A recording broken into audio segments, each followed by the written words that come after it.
जादुई तोता। एक छोटे से गांव में एक गरीब परिवार रहता था। उस परिवार में रामू और उसकी बीवी सीता उसके बेटे चिंटू के साथ रहते थे।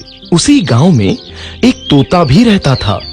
उसका नाम था रघु। वो किस्मत का धनी था। जहां भी जाता वहां किसी भी चीज की कमी नहीं पड़ती थी। एक दिन रघु उड़ते उड़ते उस गरीब परिवार के घर गया। रघु सोचता है, अरे वाह, लगता है यहाँ आज बहुत अच्छा खाना मिलेगा। मैं पेट भर के खाऊंगा। वो एक कटोरी में रखे अमरूद देखता है। अरे वाह, अमरूद, मुझे तो ये बहुत पसंद है। मैं तो इसे पेट भर के खाऊंगा। रघु तोता अमरूद खाने ही लगता है।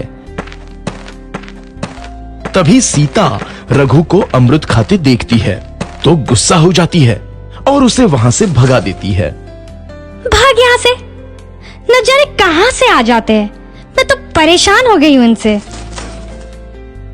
सीता के भगाने के बाद रघु चुपचाप से एक कोने में रहता है। धीरे धीरे उस परिवार की बरकत होने लगती है। एक दिन रामू और सीता खाना खाते वक्त बातें करते हैं। आजकल हमारी बहुत तरक्की हो रही है, काम भी अच्छा चल रहा है। रामू कहता है। इस पर सीता कहती है, सच कहा, भगवान हमेशा ऐसे ही हम पर मेहरबान रहे।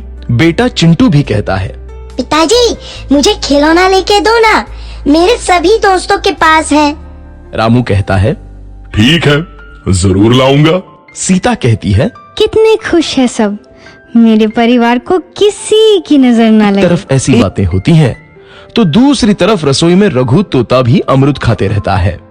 मजा आया, अमरूद खाया, मजा आया, अमरूद खाया, मजा आया। तभी सीता रसोई में आती है और रघु तोते को अमरूद खाते देख बहुत गुस्सा होती है। सीता रघु को बाहर निकालने के लिए पिंजरे में अमरूद रखती है। रघु जब अमरूद खाने लगता है तो पिंजरे का दरवाजा बंद हो जाता है और वो उसमें फंस जाता है। मुझे बाहर निकालो, मैं यहाँ फंस गया हूँ, मुझे बचाओ। अगले दिन सीता पिंजरा उठाकर बाहर दूर उस रघु को छोड़ देती है।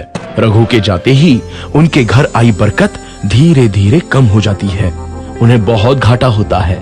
सीता कहती है, ये क्या हो रहा है, अचानक इतना कैसे बदल गया?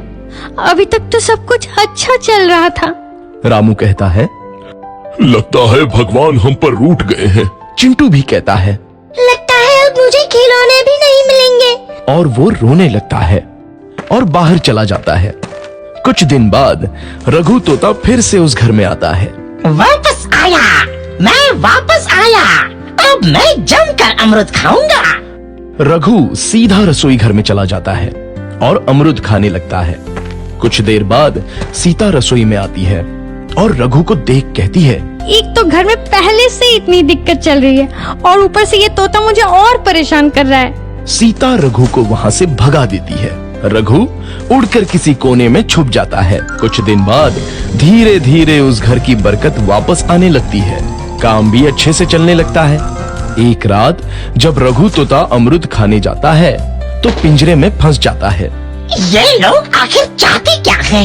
एक तोते को शांति से अमरूद खाने क्यों नहीं देते?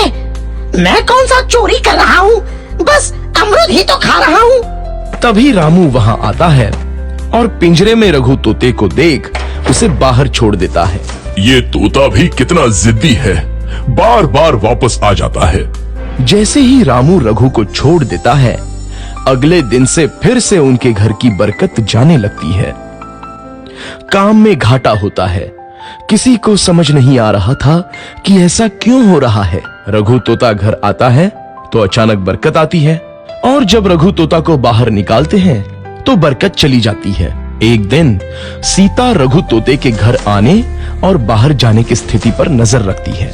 ये तोता जब भी घर आता है तो घर में बरकत आती है और जैसे ही ये घर से बाहर जाता है तो उसी के साथ बरकत भी चली जाती है। कहीं ये जादुई तोता तो नहीं है? अगली बार जब ये तोता घर आएगा तो मैं इसे कहीं नहीं जाने दूंगी। सीता रघु का बहुत इंतजार करती है लेकिन रघु तोता दोबारा उस घर में कभी नहीं आता।